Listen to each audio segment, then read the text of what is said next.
सोच से घोर नरक में पड़ही, रुद्राद पीवे नहीं तरही। मुख पर वचन करे परवाना, घर पर जाए करे विज्ञाना। मुख पर तो सारी बात माने और घर पर जाकर चौधरी पाक अपने हिसाब से सेटिंग करो ना, इन्होंने ऐसे ठीक नहीं गुरु, ये ऐसे होना चाहिए।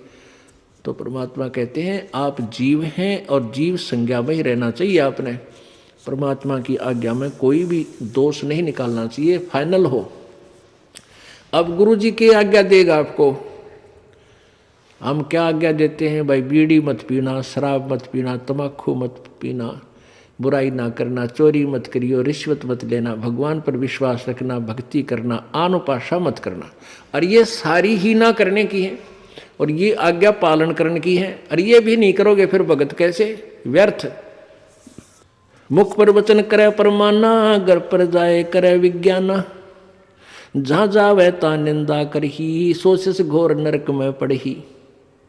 ऐसे से कोठा हर नाही, गुरु विमुक्त लोचत मन माही। वेद पुराण कहे सब साखी, साखी शब्द सब है यूं बाकी। मानुष जन्म पाए कर खोए है, सतगुरु विमुखा युग युग रोए।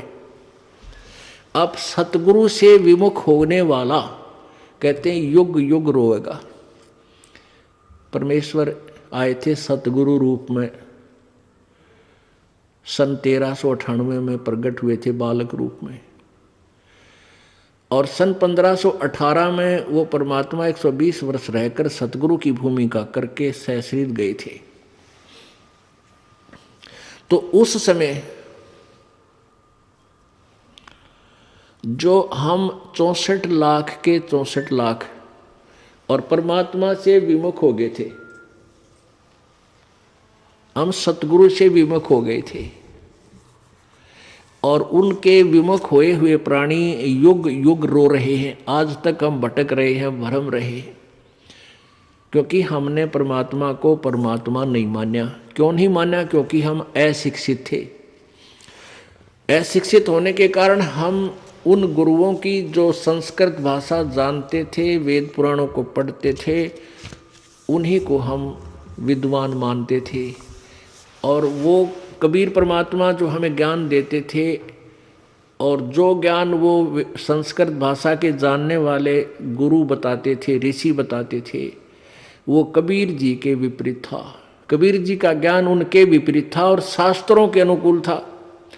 अब वो शास्त्रों के ज्ञाता माने जाने वाले ऋषि और ब्राह्मण वो सदग्रंथों को समझ नहीं रहे थे, जिस कारण से उन्होंने एक पॉइंट सभी के हृदय में जचा दिया कि कबीर अशिक्षित है, ये अक्षर ज्ञान नहीं है इसको, इसलिए ये जो ज्ञान कह रहा है ये वेदों और गीता के विरुद्ध बोल रहा है। तो इस बात का दाव उन नकली गुरुओं संतों का लगा रहा कि भाई सचमुच कबीर जी तो अशिक्षित हैं, अक्षर ज्ञान नहीं, और ये जो संस्कृत भाषा बोलता है ये वेदों और पुराणों का जानकार है, क्योंकि वो सभी शास्त्र संस्कृत भाषा में लिपिबद्ध थे। जिस कारण से हम अपने भगवान को भगवान नहीं मान सके, क्योंकि हम वेदों और गीता को नहीं समझ सके। आज वेदों और गीता जी ने सिद्ध कर दिया कि कबीर भगवान है, और जिनको हम भगवान मानते थे वो नासवान है।